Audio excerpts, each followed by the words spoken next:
1, 2 ja 3. Nii nagu paljudel meediaväljaannetel on kombeks valida aasta sportlasi, nii Kreisiraadio valib selle aasta viimase sportlasi. Viimane sportlane on huvitava spordiala. Eestis on ainult ei olegi. Spordiala kivipalluri esindusmees. Tema nimi on keeruline, kohe veel loeme. Jürto Nii Tomson. Kas ma hääldasin teie nimi õigiti? Jaa, see nimi on põhimõtteliselt on õigeti öeldud ära. Rahvas ei tea, mis spordiala see on. Kas täpsem sõna? No kivipall, ütleme seda nii. Ta ei ole veel niivõrd levinud, aga ma arvan, et lähemal ajal ta hakkab võtma populaarsust. Sest kive meil Eestimaal on ju küllalt millega teha seda ala. Milles on mängu võlu? Meeme võlu. Ma sain aru, jah. Võlust oli jutt.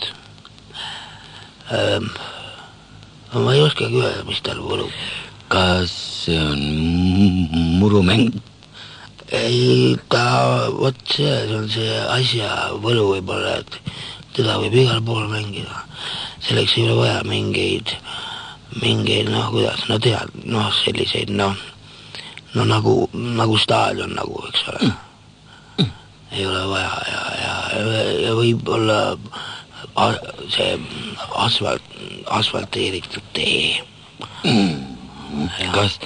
Kas on meeskonnamäng või on ta, või panete üks nii mäng? Põhimõtteliselt on vaja meeskonda. Meeskonnas on 8 meest ja mäng käib, nii nagu käib, ütleme nagu jalgpall, aga see on kiviga, võetakse üks suur munakivi, pannakse ta maha ja siis lüüakse jalaga. Ja kuhu me lööme? Edasi lüüakse jalaga ja lüüakse nii kaua, kui saavad, on selline,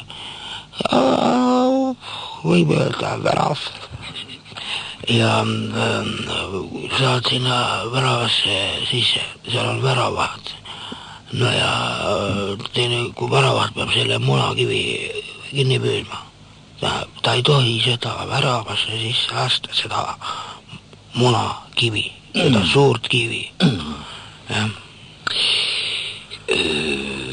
See on vist väga kiirete meeste mäng.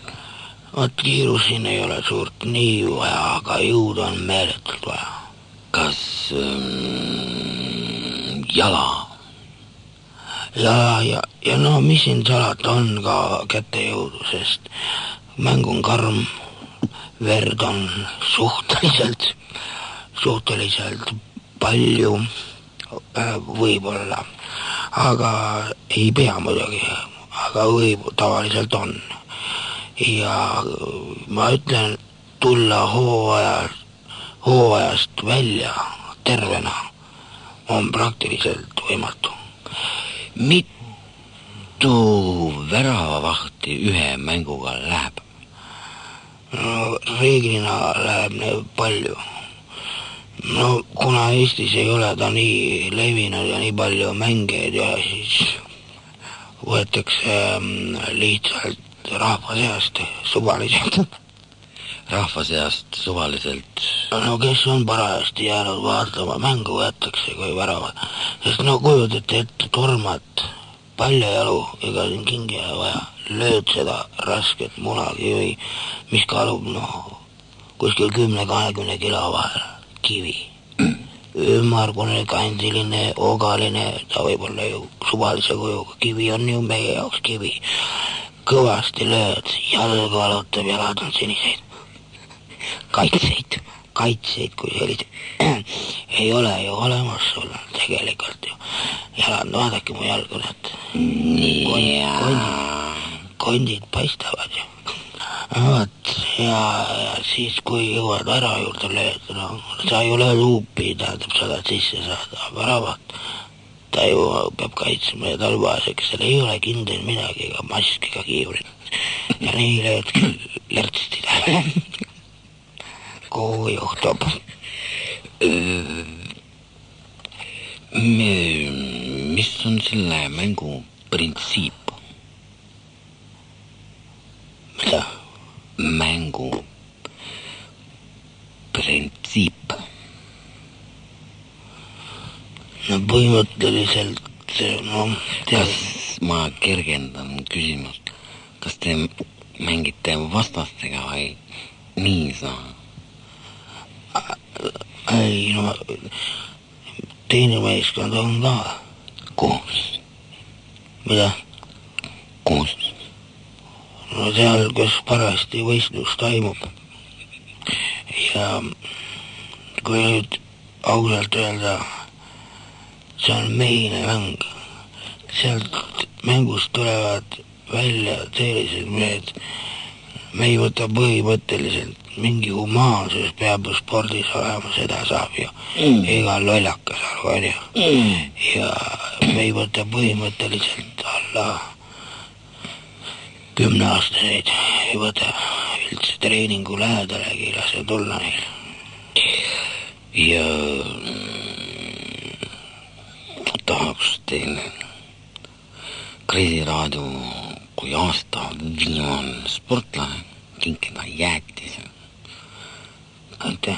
Palun võtke jääti. Aitäh. Seda on mul vaja, kui mul on jalad on sinised ja katki ja siis on hea külva jäätis peale panna, siis on kerge olla. Kus on teie järgmine treening? Nüüd on 3 päeva puhkust ja siis läheme jää peale.